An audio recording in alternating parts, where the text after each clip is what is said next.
que el Señor nos hizo santos, nos participó de esa naturaleza suya y ahí debemos mantenernos en ese estado de santidad. Bueno, voy a saludar aquí a algunos hermanos antes de hacer la oración para empezar nuestra reflexión bíblica. Los que nos han podido escribir por esta aplicación del Facebook. Entonces, un saludo especial para ellos en el nombre del Señor Jesucristo. Nuestro hermano Roberto, por supuesto, nuestro director del programa matutino Reflexionando con Dios. También nuestra hermana María, una bendición para ella especial. Ella está aquí cerca a 3 horas de esta población. Bendiciones en el nombre del Señor. Nuestra hermana Luz Marina Polo también. Qué bueno que está aquí con nosotros desde la congregación. Ahora se me fue el nombre, de la congregación en Miami a la que la hermana asiste. Bendiciones, mi hermana Luz Marina Polo, hermano Antonio Ramírez, Luis Antonio Ramírez también. Bendiciones, mi hermano, en el nombre del Señor Jesucristo. Telmo José Tello, bendiciones también. Ya sé que Montenegro es su apellido, mi hermano. José Raúl Herrera. Dios le bendiga.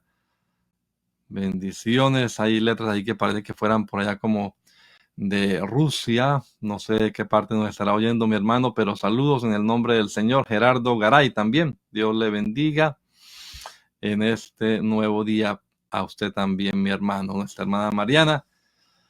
Gloria a Dios que Dios ha obrado en la necesidad, hermana. Estamos igual pidiendo al Señor que siga glorificándose en cualquier circunstancia. Hermana Rubiela también. Dios le bendiga. Saluda al hermano Roberto y a la hermana Mariana. Bendiciones en el nombre del Señor Jesucristo. Amén. Bueno, hermano César García, qué bueno, mi hermano, Dios lo bendiga. El hermano César es pastor en una de las congregaciones en Cúcuta, norte de Santander, en Colombia. Bendiciones, compañero y amigo. La hermana Francis Sevilla también. Dios le bendiga, mi hermana. La hermana Francis Sevilla aquí en el estado de New York también. Creo que está acá. Bendiciones. La hermana Janet, de nuestra congregación, la hermana Janet Soquisela, Dios la bendiga. Andrea Pérez, para todos, bendiciones en el nombre del Señor Jesucristo. Bueno, hay otras aplicaciones y Dios les bendiga a todos los que están oyendo este programa. Vamos a hacer una oración, hermanos. Yo quiero compartir con ustedes, seguir compartiendo algo acerca de esta porción que estamos estudiando del Evangelio según San Mateo, capítulo número 21, versículo 21, apenas empezando el estudio de la soteriología en Mateo, el plan de salvación. ¿Cómo presenta Mateo la salvación? Vamos a hacer una oración. Soberano Dios, aquí estamos delante de tu presencia, Señor Jesucristo, para pedirte que ilumine nuestra mente, nuestro entendimiento, nos des mucha sabiduría, Señor, que podamos comprender tu palabra, Jesús. Háblanos al corazón, revélanos, Señor Jesucristo, especialmente a los amigos, Señor, que ellos puedan comprender lo que deben hacer para apropiarse de esta obra preciosa que hiciste en la cruz del Calvario a favor de ellos, Señor. Glorifícate, Señor, que tu palabra corra, Jesús, y lleve mucho fruto en aquellos que la reciban. Te lo pedimos en tu nombre, Señor. Amén. Amén. El Evangelio según San Mateo, capítulo número 1 y versículo 21 dice, y dará a luz un hijo. Recuerda que son las palabras de un ángel en una visión a José, el que estaba desposado con María, quien estaba embarazada, y ahora le dice, será varón, será un hijo masculino, y su nombre será Jesús. El nombre de Jesús, ya hablamos de esto abundantemente, la palabra Jesús, lo que significa, sus implicaciones, su relación con la salvación precisamente, y la razón es esa, porque Él salvará. Se llamará Jesús porque Él salvará. Salvará de sus pecados. El problema es el pecado, lo veíamos la vez pasada. ¿Y a quiénes va a salvar? A su pueblo. Entonces tenemos 4 cosas allí que nos estamos, en las que nos estamos centrando. La palabra Jesús, su significado etimológico especialmente. Jesús significa el Señor que trae salvación, o Él es nuestra salvación. La salvación, de lo que hablaremos hoy un poquito más, aunque el tema pues, es muy amplio, ya les voy a explicar por qué. La salvación salvará de sus pecados. Eso se llama, esas doctrinas son todas doctrinas especiales. La doctrina del pecado, la martiología. El pecado es el problema, pero Jesús es la solución, como dice un folleto evangelístico. Así que el problema del pecado, tiene problemas con el pecado, le presento la solución. Se llama Jesucristo. Él nos salva, Él nos libra, Él nos ayuda a romper cualquier tipo de ligadura que nos tenga atados a este problemita. Y no solamente eso, también, como vamos a verlo, nos da poder para tener dominio sobre esto que antes nos esclavizaba, el pecado. Y finalmente miraremos, ya será, yo no sé, hermano Roberto, si entre 8 días o el otro año ya, ¿quiénes son su pueblo? ¿Salvará nada más al pueblo de Israel? ¿A quiénes salva? ¿Salvará, como dice otro, o como decimos, a la salvación al mundo? ¿Quiénes son su pueblo? ¿O es nada más la iglesia?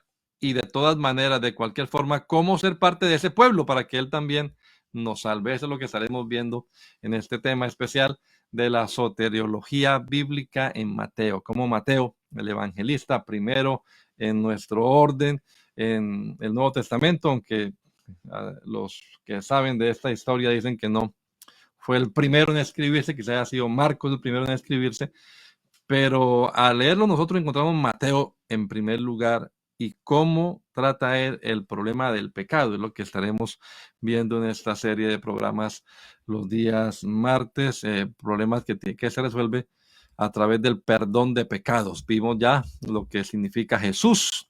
Hay una discusión con algunos que quieren que pronunciemos solamente el hebreo Yeshua, pero no importa si es hebreo, Yeshua, si es en griego, si es en latín, si es en inglés, Jesus, en el idioma que sea, lo que importa es lo que significa, no es el sonido, no es un hocus focus, realmente es el significado del nombre.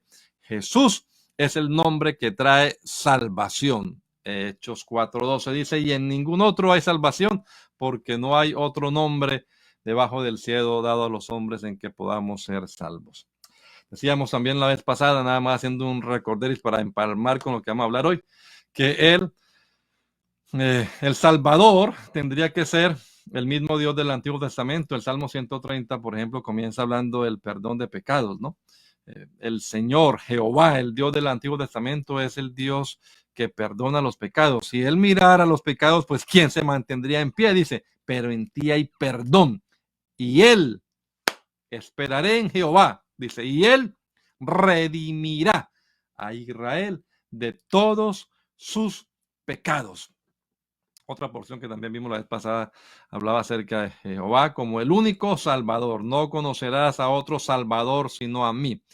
Así que o Jesús es Jehová o es un impostor y no es Salvador. El que nos salva, el que nos redime, el que nos perdona de los pecados es Dios. O Jesús es Dios o no nos sirve como Salvador. Bien, y ahora, ¿cómo nos salva? Ya vimos la vez pasada un poquito acerca de esto. Acerca de la doctrina, especialmente de la justificación, vimos algo. Yo quiero ir despacio aquí, hermanos, porque este realmente es el núcleo no solamente del Evangelio, sino de la Biblia entera. La Biblia se escribió, mi querido amigo, para que usted y yo sepamos cómo es que nos podemos salvar. Y esa salvación ocurre solamente en Jesucristo, ¿no? Y ahí, en este tema de la salvación convergen un poco de doctrina, no solamente esto, la justificación, santificación y regeneración, que es de las que estaremos hablando por ahora, pero además hay otras doctrinas, todas las doctrinas que tienen que ver con la salvación como la gracia, la redención, la propiciación, la expiación, la sustitución, la fe, la justificación, la regeneración, la adopción, la reconciliación, la santificación, la glorificación. Creo que van como 12 ahí enumeradas, aunque no las tengo enumeradas, pero aparte de esto también tendríamos que hablar obviamente del arrepentimiento, de la conversión, del nuevo nacimiento, del bautismo en agua en el nombre de Jesús para perdón de los pecados. Y claro que sí, también de la llenura del Espíritu Santo con la evidencia de hablar en otras lenguas. Así que no es cualquier cosa, no es algo superfluo nada más tratar el tema de la salvación, es algo profundo en la Biblia. Todas estas doctrinas convergen allí en la salvación. Cuando dice Él salvará, ahí está demostrada la gracia de Dios. Ahí está diciendo también Él redimirá. Él es nuestra propiciación, Él expiará, Él limpiará, Él es nuestro sustituto, Él pagó por mí. Yo tengo que creer eso, tengo que aceptar eso de corazón, poner mi confianza en Él para que Él entonces me justifique. Me faltó acá otra doctrina que es la doctrina de la imputación, así se pronuncia, que es transferir. Él nos transfiere su justicia. Así como el hombre pecador llevaba su corderito y ponía sus manos sobre él de manera simbólica, transfiriendo sus pecados. Este corderito no cometió falta, es inocente, yo la cometí, pero que él muera en mi lugar. Y eso se llama la doctrina de la imputación, una palabra que no está en la Biblia, pero ha sido transferida esa culpabilidad, se mataba el animal y ahora en Cristo a la inversa nos transfiere también su justicia a nosotros. De eso habla Romanos capítulo 5. Romanos es una epístola la más soteriológica, la que más habla de plan de salvación. Cada epístola tiene su enfoque particular. Si usted quiere saber de cristología, estudie Colosenses. Todas hablan de Cristo, por supuesto, pero Colosenses realmente habla de cristología. Si quiere saber de la iglesia, estudiar eclesiología, estudie Efesios. Si quiere saber de salvación, estudie Romanos, Gálatas. Si quiere saber de escatología, como decíamos anoche, estudie Tesalonicenses. Esta carta, particularmente de la carta a los romanos, nos habla de la justificación. Es el tema de esta carta, la justificación. Preguntaban los antiguos, ¿cómo se justificará el hombre delante de Dios? ¿Cómo será puro el que nace de mujer? Eso le preguntaba el sabio en el libro de Job, ¿no? Entonces, ahí tenemos todas estas doctrinas especiales y les decía, si usted no ha estudiado, no es el tema de ahora porque estamos metidos en Mateo, quizás llegaremos a estudiar Romanos, esta hermosa carta. Pero en Romanos, tengo esta grafiquita aquí, nos habla del plan de salvación, la soteriología, cómo nos salva Dios en el libro de Romanos. La parte de arriba uno puede decir que es lo que hace el hombre o es el enfoque humano, y la parte de abajo es lo que nos da el Señor. El hombre es el que tiene el problema. El hombre fue el que se buscó el problema y también es su responsabilidad, por supuesto. Pero en Dios hay provisión y en Dios hay seguridad. El problema es el pecado. Desde el primer capítulo hasta el capítulo número 4 o 3 se explica claramente este problema del pecado, pero luego también se nos da la provisión. Dios nos provee perdón a través de la fe por su gracia. Esa es la provisión divina. Y también se nos habla de la responsabilidad del hombre. El hombre lo que tiene que hacer es creer a través de la fe en Jesucristo, por la fe en su sangre, dice una porción de este hermoso libro. Y finalmente, entonces, una vez que creemos en Él, Él nos garantiza, tenemos la seguridad. Por eso aquel himno que cantábamos antiguamente, los hermanos que llevan años recuerdan, eran una serie de preguntas, ¿no? ¿Debo yo vivir en grande incertidumbre sin saber si un heredero real yo soy?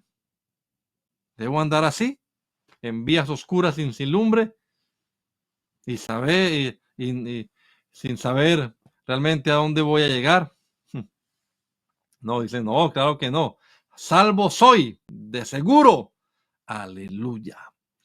Entonces, conocer estas verdades de la Biblia, conocer cómo nos salva Jesús y conocer a cabalidad los versículos y entenderlos, eso nos da seguridad, nos da estabilidad, aleja, ¿cierto?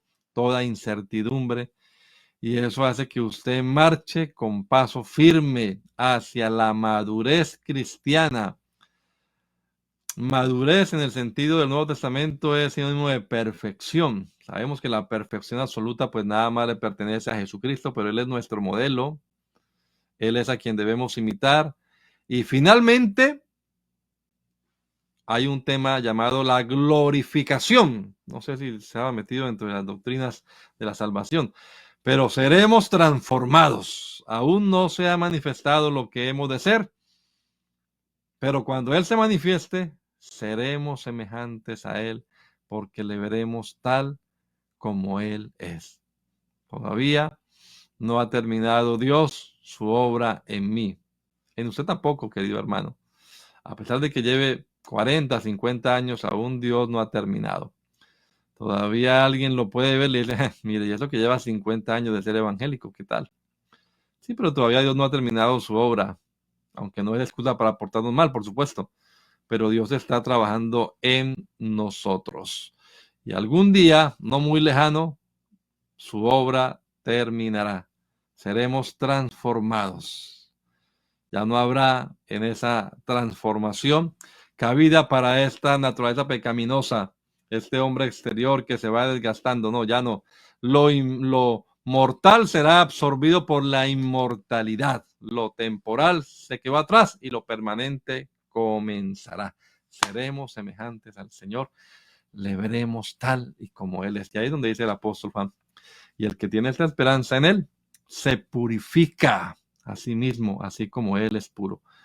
Viene el Señor por una iglesia gloriosa, sin mancha ni arruga, sin ninguna tacha, santa, perfecta, en Cristo. Así nos hizo el Señor y así debemos mantener. Esa es, algunos llaman a esta doctrina la perseverancia de los santos. Estamos perseverando en el Señor. El que persevere hasta el fin, este será salvo. Entonces, la vez pasada, el programa anterior, mirábamos el tema de la justificación, cómo el Señor justifica, cómo el Señor justifica al ser humano, que no lo hace, digámoslo así, a la fuerza. No, no, no. El Señor no justifica al ser humano así porque sí. Hay un cantante que dijo en su canción, bueno, bien pudo hacer robots que le siguieran por doquier, que siempre estuvieran a sus pies, que le dijeran te amo y no solo una vez. Bien pudo hacer seres de hojalata o de papel, pero no lo hizo así. Nos hizo a usted y a mí con voluntad. Entonces, hermanos, para que el Señor nos salve, para que el Señor perdonara, ese perdón, esa salvación, no nos es impuesta a la fuerza, no, no, no. Es consecuencia de un acto responsable. Por eso mostraba la gráfica anterior de la responsabilidad del ser humano. El ser humano tiene responsabilidad en esto. Y su responsabilidad es reconocer ante Dios su culpabilidad y buscar, por supuesto, el perdón, repudiar su mal comportamiento, dar esa media vuelta, dar ese giro llamado conversión, pedir de parte de Dios misericordia y hallará gracia, dice, para el oportuno socorro. Por supuesto, todo eso ocurre si usted cree en el Evangelio, querido amigo. Todo comienza por oír, que nos cuenten el mensaje. Y ahí comienza este proceso. Por supuesto, hermanos, como hemos predicado ahí en Poughkeepsie, no es nada más decir, sí, yo creo ya, sino que hay que demostrarlo. Y eso se demuestra a través del arrepentimiento, de la conversión, del bautismo, de la perseverancia, en fin. No es nada más esa palabrita fe, 2 letras. Es bien sencilla la palabra, pero bien profunda en su significado. Hay ciertos requisitos para que usted tenga una fe genuina realmente. Entonces, sí, el Señor, para poder manifestar en este tiempo su justicia, dice, y para que Él, que es el justo, pueda justificar al que es de la fe de Jesús, hizo algunas cosas, que es lo que nos explica Mateo a lo largo del Evangelio. Mateo comienza diciendo, Él salvará, pero aquí en el versículo no dice cómo lo va a hacer. Y el tema de la salvación es un tema que está por todo el Evangelio de Mateo. Es interesante verlo. Ahora miraremos otros versículos respecto a esto. Pero por ahora que entendamos, hermanos, que si el Señor, y así lo va a hacer el Señor, por supuesto, porque Él es un Dios justo, Gálatas lo veíamos también. Bueno, creo que no tengo aquí el de Gálatas. Gálatas dice que el Señor, que cada uno recibirá de lo que haya sembrado, porque de Dios nadie se puede burlar. Todo lo que el hombre sembrare, eso también segará. Él es un Dios justo. Entonces, hay en Dios una recompensa por los actos que cada uno comete. Entonces, si va a haber perdón por nuestros pecados, pues hay unas exigencias divinas también que se deben satisfacer. Y ahí estábamos, ahí terminamos la vez pasada explicando un poquito esto. Cómo es que el Señor hace ese milagro, cómo es que Él actúa de esa forma poderosa en la vida del hombre, ¿no? Para poder eh,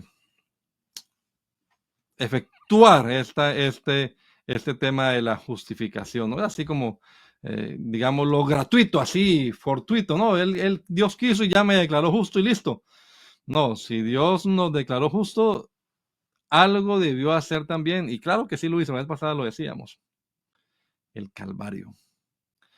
Mateo termina diciendo, esta es la sangre, mi sangre del nuevo pacto, que por vosotros es derramada, la sangre es derramada para perdón de vuestros pecados.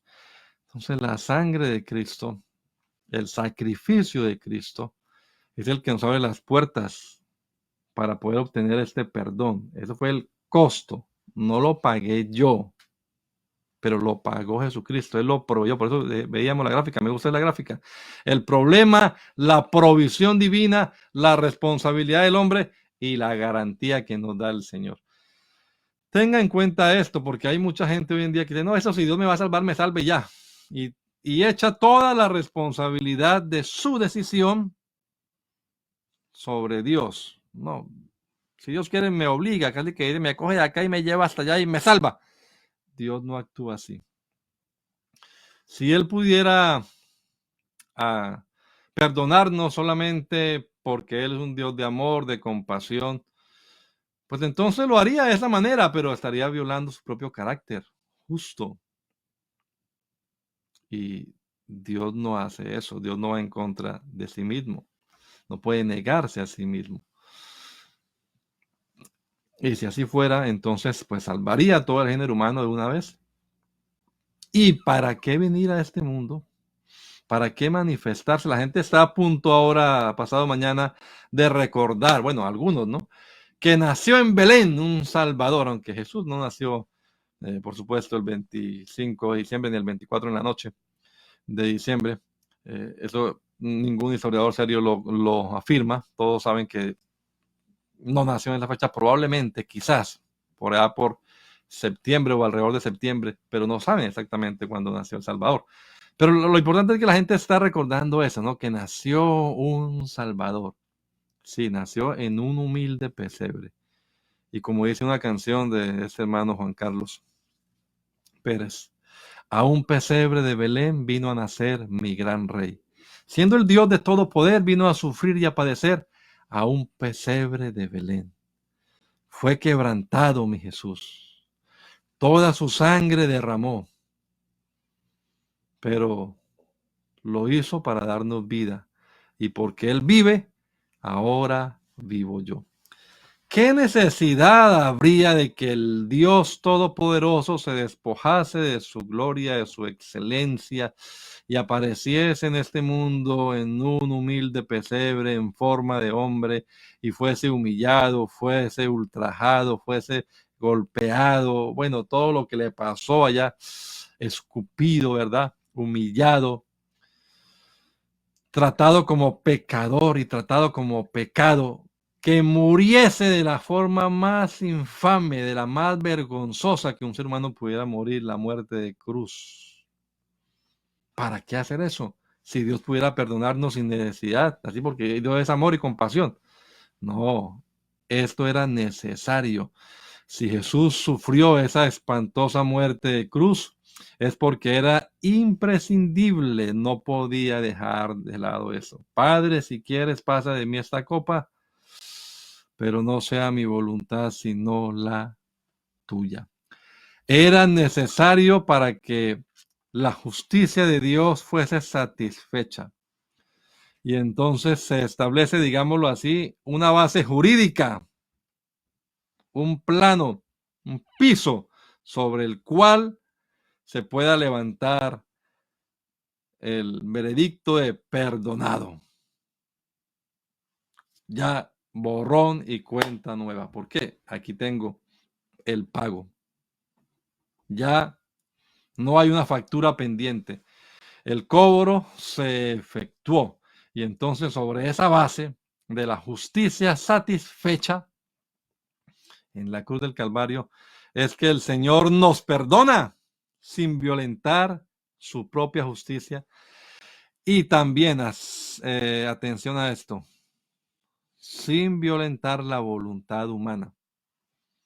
Es su responsabilidad y la mía aceptar esta amnistía, digámoslo así, que viene de parte de Dios. Aquí tengo esto, acéptenlo. Pero algunos dicen, no, mijo, de eso tan bueno no dan tanto y rechazan la gracia de Dios. Terrible error. Pero otros decimos, oh, gloria a Dios. Aceptamos con gozo esta amnistía. Y entonces creemos y obedecemos su palabra. Pero repito, sin la cruz no hay perdón. Así que por eso mostraba aquí el texto de Isaías que dice que el Señor cargó en él el pecado de todos nosotros. Ahí está.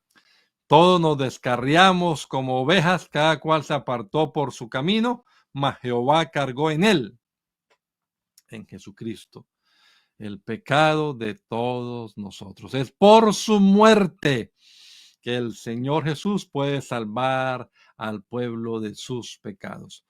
¿Nos ganamos usted y yo el perdón? No, no hicimos nada para ganarlo, nada, absolutamente nada. Solo somos, como tengo una declaración ahora para decirlo, somos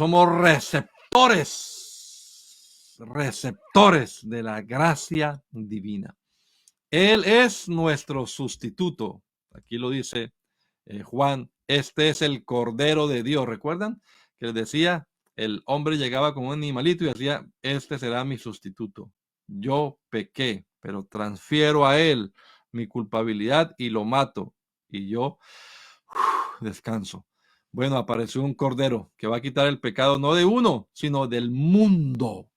El Cordero de Dios que quita el pecado del mundo, y Él es la propiciación por nuestros pecados. Ay, bendito sea el nombre del Señor. Esto, de verdad, hermano, que cuando uno lo entiende, no queda más que decir gracias, Señor, por tu favor. Gracias por ocupar mi lugar. La sentencia se efectuó, pero la que yo merecía se efectuó sobre otro, inocente, puro y santo, Jesucristo. Yo no pude hacer nada a mi favor, pero Él lo hizo todo por mí. Nació en Belén, sí, pero su destino era la cruz, allá en las afueras de Belén, de Jerusalén, perdón. Hay una historia o un libro creo que se titula De Belén a Jerusalén, y habla de cómo el nacimiento de Jesús, desde el nacimiento de Jesús, el destino de ese ser llamado Jesús, Dios manifestado en carne, no era otro que llevar nuestra culpa, llevar nuestro dolor en la cruz del Calvario, ocupando mi lugar, morir para proveerme salvación. Su muerte me dio vida, cantamos nosotros en una de las hermosas melodías que entonamos en algunos cultos evangelísticos. Entonces la justicia quedó satisfecha, Dios nos puede perdonar, y ahí quedamos nosotros la vez pasada en este estudio. Vamos a mirar ahora un poquito más. Y vamos a hablar de otras cosas que tienen que ver con el problema del pecado, porque no solamente es que nos libra o nos conmuta, nos perdona el pecado, sino que además nos da poder también para vivir de una manera santa en su presencia. Bueno, entonces, lo que tiene que ver con la salvación, hermano, es profundo, es amplio y son muchas cosas realmente las que tendríamos que mirar, perdón, con este tema de la salvación, no únicamente la justificación, es parte importante, también la regeneración, por supuesto. Pero si Dios me salva, cuando me salva, no solamente me perdona los pecados, me declara justo, ya decía, me da poder para dominar el pecado, eso me lo da a través de la santificación, de la regeneración, me cambia la naturaleza, de la reconciliación, de la adopción, fuimos adoptados, hijos suyos.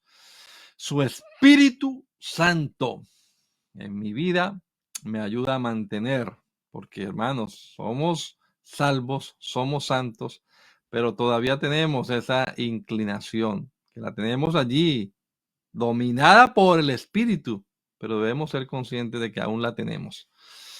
Y que ese viejo hombre, como llama la Escritura también a esta carne, se mantenga allí subyugada por el hombre interior que se va renovando de día en día y va creciendo hasta llegar a ser un templo donde habita el Señor.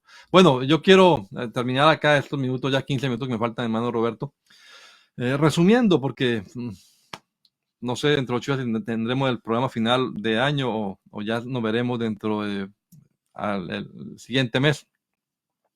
Pero yo quiero decirle, hermano y amigo, que la salvación sí es una provisión que viene de Dios. El hombre, el ser humano realmente no hace nada, no hace.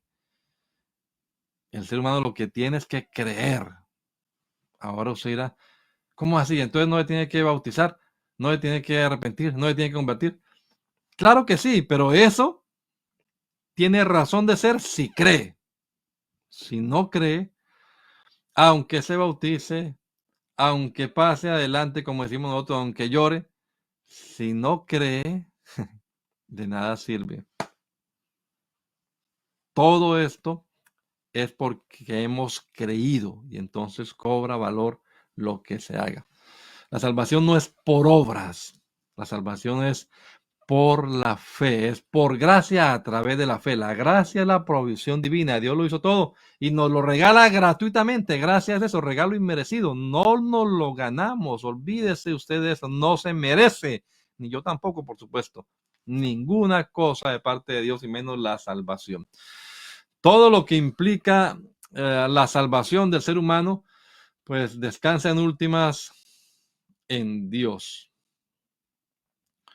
Pero Dios extiende su mano y el hombre tiene que recibir, tiene que ser nada más un receptor realmente. ¿Cómo recibe la gracia de Dios el ser humano? Creyendo, creyendo. Iremos desarrollando poco a poco este tema porque yo sé que uno dirá, no, pues entonces yo creo ya. Y algunos piensan que el creer es nada más, confunden creer con entender, por ejemplo, o con estar de acuerdo. Ah, no, yo estoy de acuerdo, pero no es nada más eso. Tiene que vivir de acuerdo con lo que está creyendo. No hay salvación sin pasar por la cruz de Jesús. En la cruz nos identificamos nosotros allí con su muerte, su sepultura y su resurrección. Esa es la esencia del Evangelio. Y otra vez más, llama poderosamente la atención que el bautismo en agua, según nos cuenta la misma carta a los romanos, nos identifica con Cristo en su muerte, en su sepultura y en su resurrección. Así que sáqueme usted al bautismo de este plan de salvación, al bautismo en agua. Tendrá que borrar no únicamente Hechos 2:38, tendrá que borrar una cantidad de versículos que relacionan al bautismo en agua con el perdón de los pecados. La obra de Cristo en el Calvario es una obra especial. No hay evangelio sin hablar del Calvario. No hay buenas nuevas sin hablar de que se pagó la cuenta. La cuenta se pagó en la cruz. Pero no solamente fue la muerte, repito, su sepultura y su resurrección, como cantamos también a veces, es nuestra garantía. Esta revelación, nosotros creemos en la revelación progresiva, ¿no? Esta revelación en Jesús, pues es el clímax del relato bíblico. Apareció el Salvador, apareció el que va a morir. Gloria a Dios en las alturas. El que trae salvación. Jesús es el Salvador. Aquí dice, Él salvará a su pueblo. Sí, efectivamente para los suyos. Pero la provisión es universal. Por eso leíamos también el texto que dice aquí el Cordero de Dios que quita el pecado del mundo. La obra está hecha y el alcance es universal. Pero repito, me acojo, acepto ese beneficio a través de la fe, a través del creer. De ahí la importancia, como dice el capítulo 10 de Romanos, del oír. Y para oír, pues tiene que haber alguien que predique. Aquí estamos tratando de explicar por estos medios todos los días, el hermano Roberto y otros pastores, tratando de explicar, de hacer entender. Dios nos ayude para hacerlo de manera efectiva. Pero el que escucha, usted, querido amigo que está allá, usted que oye, es el que tiene la oportunidad y finalmente la responsabilidad. Si entiende, que es lo que esperamos, usted tiene que decir, creo, para que sea receptor de esta gracia. Otros dicen, se ríen. ¿Qué tal esto? Mire lo que enseñan y se burlan, no creen. Entienden, pero no creen. Una cosa es entender y otra cosa es creer. No todo el que oye entiende. Y no todo el que oye y entiende cree. Pero para quien oye, entiende y cree, entonces ahí está la provisión efectiva. Eso nos lleva, por supuesto, a la conversión, al arrepentimiento, al volver y al caminar de acuerdo a la palabra de Dios. Cuando usted cree la palabra de Dios, dijo un hermano, ¿cuánto le cuesta a un hombre arrepentirse? Bueno, es una pregunta interesante, ¿no? Esa, ese arrepentimiento, esa conversión que realmente toma minutos, segundos quizás, sentir esa y decir, ya no sigo así, me vuelvo a Dios. Bueno, ahí ocurre un milagro especial. La gracia de Dios, el poder de Dios lo toma usted y usted no está solo, solo no podría, pero el Espíritu de Dios es el que hace el milagro. El Espíritu de Dios transforma su vida. Nosotros creemos en el nuevo nacimiento. Se efectúa un milagro poderoso en el momento en que usted cree genuinamente. Yo recuerdo que el hermano Eliseo Duarte en muchas ocasiones explicaba el momento en el que él se convirtió. Y entonces decía, yo no pasé adelante, yo no, pero esa noche que él escuchó, después de haber escuchado el mensaje, en su cuarto, él hizo una oración y le entregó su vida al Señor. Y le pidió de corazón que le ayudara porque quería seguirle. Y el Señor transformó su vida. Y él cuenta que prueba de que transformó es que luego pasó un incidente allí con un adolescente y el hermano ni se inmutó. Dios había cambiado su carácter. Este hombre había nacido de nuevo. Hermano, la salvación es algo milagroso, es algo eh, especial, es algo grandioso, es algo sublime. Es la obra de Dios. El mejor regalo que alguien pueda recibir es la salvación. La predicación del Evangelio nada más es el canal a través del cual usted se entera de este regalo. Pero usted tiene que creerlo. Por supuesto que para creerlo tiene que entenderlo. Crea la palabra de Dios. Prueba de que usted cree es que, pues, en consecuencia de eso, se arrepiente, se convierte al Señor, deja atrás su mal caminar.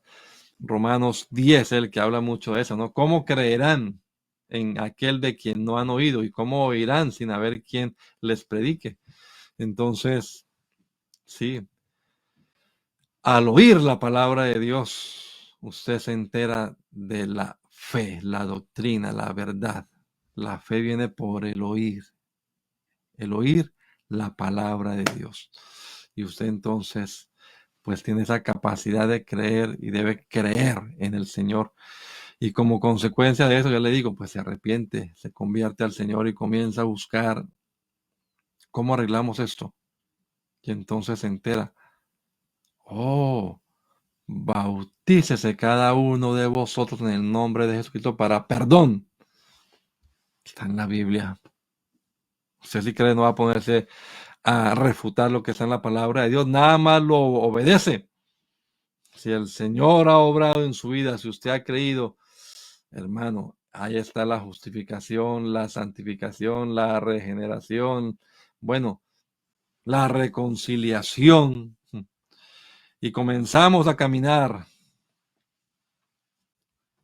los años que sean, los días que sean, el tiempo que sea, hasta que se cumpla lo que estamos esperando y seamos glorificados en la manifestación gloriosa de los hijos de Dios. Con Cristo en las nubes seremos semejantes a Él. Lo mejor está por venir en este asunto con Dios. Lo mejor del negocio está al final. Si el comienzo fue glorioso, si lo que vivimos fue glorioso, si lo que estamos viviendo ahora es glorioso, ¿cuánto más glorioso será lo que estamos esperando, hermanos?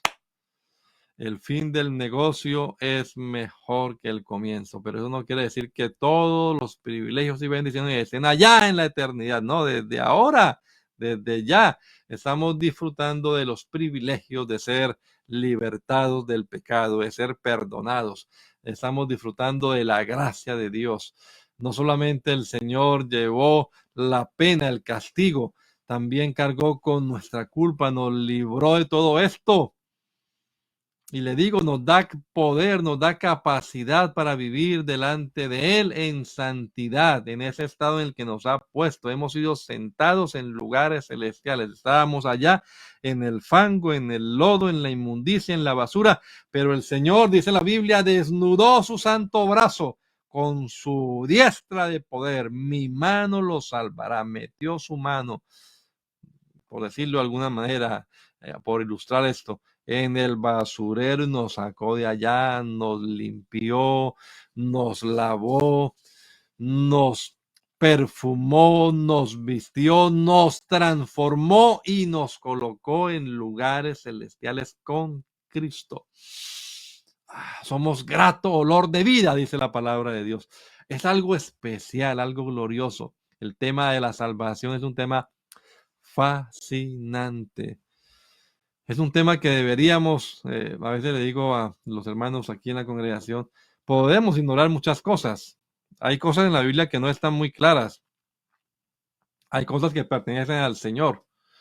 Así que hay gente que quiere meter, por decir algo, a desentrañar los misterios de los ángeles, a estudiar la angelología y a mirar cómo son,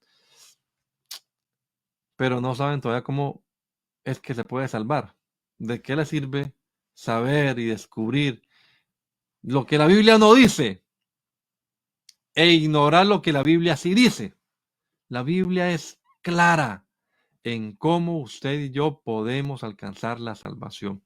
No hay salvación sino a través del sacrificio de Cristo en la cruz. Mi Dios salva. Sí, claro que sí, Él es el que nos salva, pero no salva así, obligatorio, eh, obligado. Nosotros no creemos en que el Señor, mm, digamos que predestinó a cada persona. A este lo voy a predestinar para el infierno, a usted lo va a predestinar para la salvación. No, el Señor predestinó un medio en el cual también nos predestinó a quienes estemos en Él. Ese medio de salvación se llama Jesucristo. Jesucristo es el sagrado secreto de Dios. Cristo mismo, dice Colosenses, ¿no? Así que en ese propósito divino en Cristo, usted y yo en Él también fuimos predestinados a esta gracia. Pero la provisión no es impuesta a la fuerza. Aunque no quisiera ir para el infierno, lo voy a meter allá y punto. No, el Señor respeta lo que nos dio, el carácter de decidir, la capacidad de decidir, el libre albedrío. Entonces, bueno, vamos a dejar hasta acá. Se me acabó el tiempo ya, hermano Roberto Tello, pero hermano, yo quiero invitarle, vea, piense en este versículo. Ahora que supuestamente la gente va a estar, amigo, usted que va a estar quizás pensando en, ya viene la Navidad. Bueno, piense que algún día atrás, hace ya como 2000 años atrás, nació un Salvador. Y no únicamente un Salvador, entre muchos, sino el Salvador de la humanidad. Se llamó Jesús, que significa Dios es quien trae salvación. O Jehová o Yahvé, o Él es quien nos salva. Es decir, le estaban diciendo a Jesús, este es el Salvador. Y le pusieron Jesús porque Él, no Él y otros, sino Él solito, salvará a su pueblo de sus pecados.